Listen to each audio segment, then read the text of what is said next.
안녕하십니까. 파르샤타 샤부아를 통해 유대인의 관습과 성경을 차근차근 설명하고 있는 유병성 목사입니다. 기독교의 본질 중에 예배가 있습니다.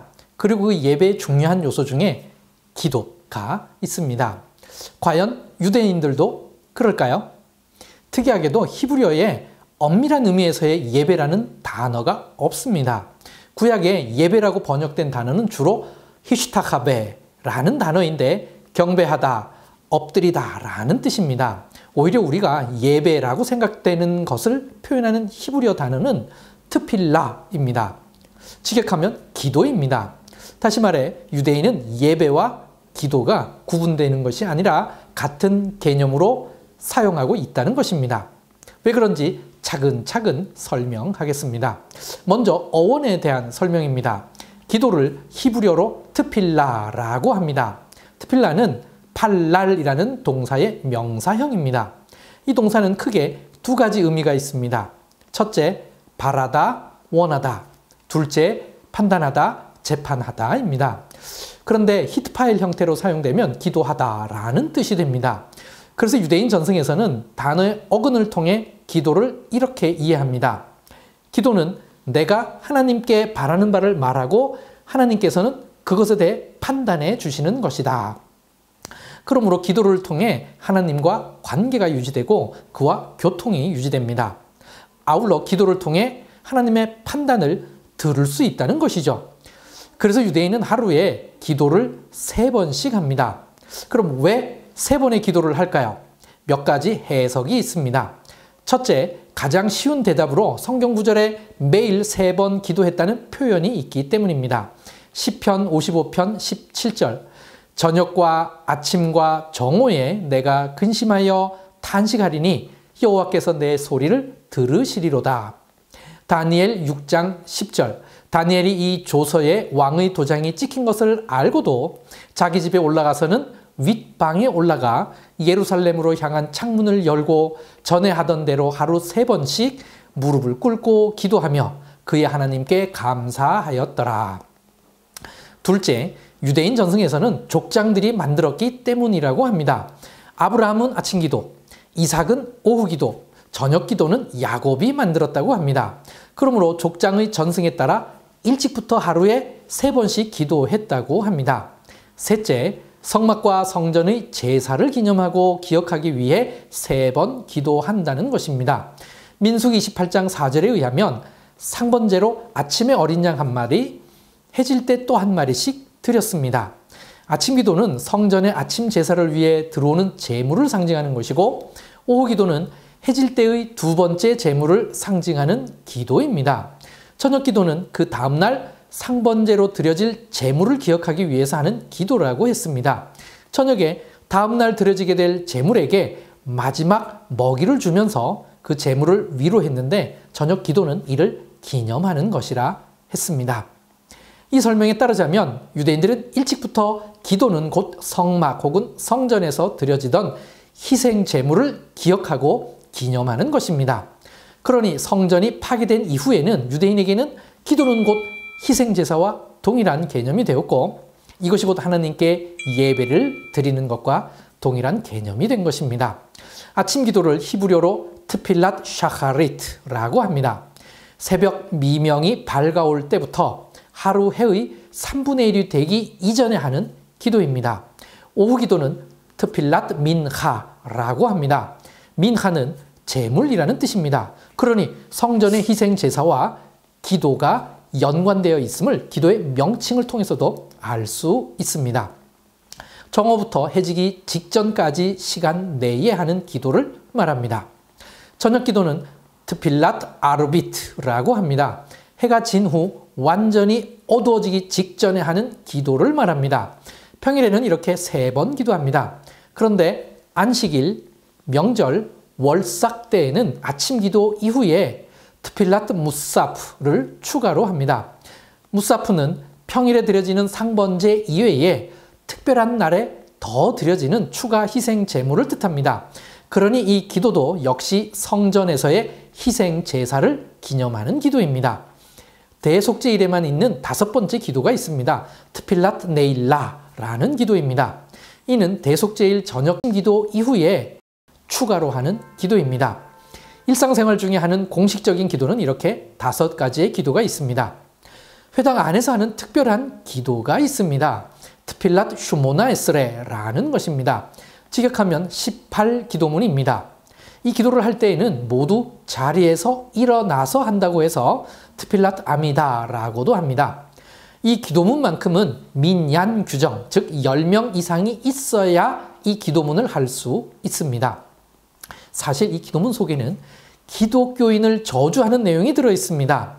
아직 회당과 교회가 구분되기 이전에 기독교인이 회당 안에 들어오지 못하게 하기 위해 만들어진 기도문입니다. 유대인들이 일상의 기도를 위해 사용하는 기도문 책을 시두르라고 합니다. 특별히 명절을 위해 사용하는 기도문 책은 마흐조르라고 합니다. 그럼 유대인은 어디를 향하여 기도할까요? 이와 관련된 구절은 열왕기상 8장 48절입니다.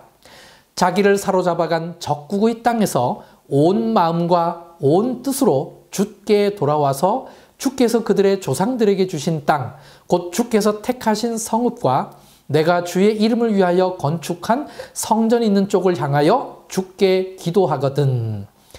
그래서 예루살렘의 성전을 향해 기도하는 것입니다. 마지막으로 성전의 희생 제물과 기도를 연결짓는 특별한 구절이 있습니다. 실제로 유대인들도 기도를 설명할 때 주로 사용하는 구절입니다.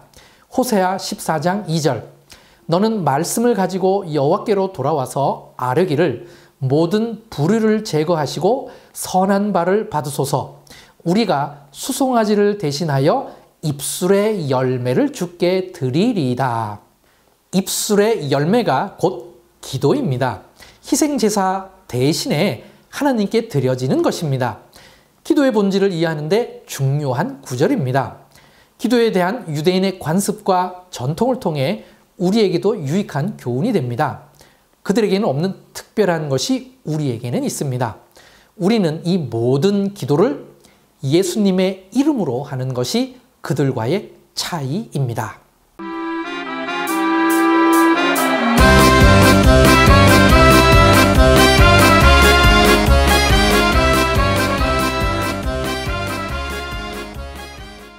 이번 주는 40번째 파르샤타 샤바를 읽는 주간입니다.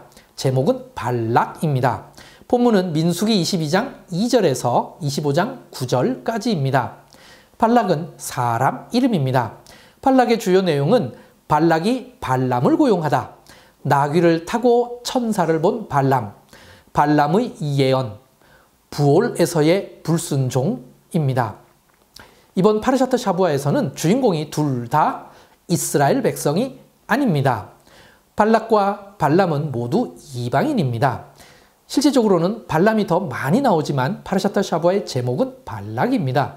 그래서 일부 유대인들은 제목을 발람으로 바꾸자고 제안하기도 했지만 받아들여지지는 않았습니다. 본문에서 중요 역할을 하는 발람의 이름에 대한 미드라시적 해석을 소개하고자 합니다. 바벨론 탈무드 산헤드린 105절 A에 있는 설명입니다. 발람은 히브리어로 빌암으로 발음됩니다.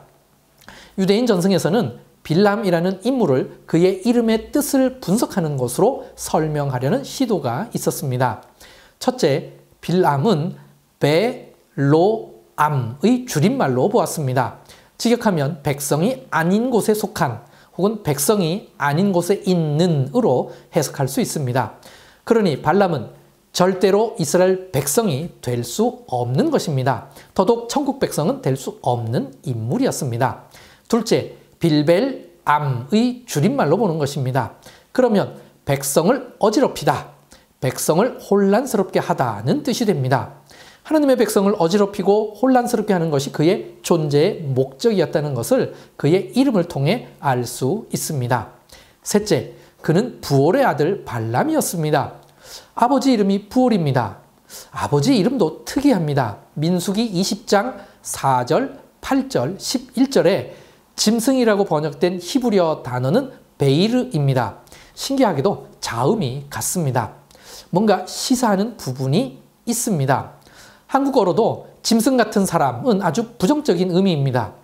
발람은 짐승 같은 사람의 아들이었습니다. 한국어의 어감을 살리자면 짐승만도 못한 사람이라는 의미라고 할 수 있습니다. 이 세 가지 견해를 종합하면 발람은 짐승 같은 사람의 아들로서 이스라엘 백성을 어지럽게 하고 결국 하나님 나라의 백성이 될 수 없는 사람인 것입니다. 발락과 함께 읽을 신약 말씀은 베드로후서 2장 14절에서 22절까지입니다. 그중 베드로후서 2장 15절을 읽겠습니다. 그들이 바른 길을 떠나 미혹되어 부올의 아들 발람의 길을 따르는도다.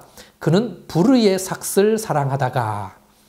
부올의 아들 발람의 길은 바른 길을 떠나 미혹된 자들의 길이라고 했습니다. 베드로후서 2장에 이런 길이 어떠한 길인지 잘 설명되어 있습니다. 이들의 끝은 이러하다고 했습니다. 베드로후서 2장 17절. 이 사람들은 물 없는 샘이요 광풍에 밀려가는 안개니 그들을 위하여 캄캄한 어둠이 예비되어 있나니. 바른 길을 떠나 미혹되지 않게끔 우리 모두 깨어 있어야 합니다. 매일매일 하나님과 소통하기 위한 기도가 이 깨어 있음에 대한 증거입니다. 유대인들은 매일 3번씩 성전의 제사를 기억하며 기도하고 있습니다. 우리도 매일매일 살아있고 깨어있는 자로서 하나님과 올바른 교통을 위한 바른 기도의 생활을 해야 하지 않을까요? 이번 한 주간 이를 위해 더욱 노력하는 저와 여러분 되시길 부탁드립니다. 감사합니다.